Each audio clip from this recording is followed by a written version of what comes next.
how to link Capital One credit card to Cash App. So this is very easy. All we need to do is log into Cash App and click on our profile icon in the top right. Now here we will scroll down until we see the section for linked banks. So just click on linked banks.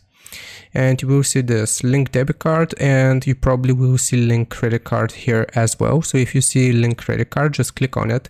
But if you use link debit card as well, it should automatically detect that it is a credit card and refer you.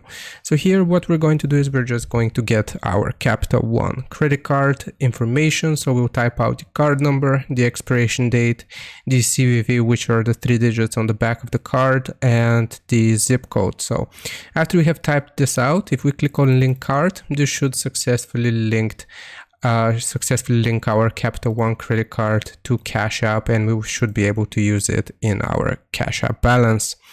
So I hope this was helpful. Leave a like and sub, and I'll see you next time.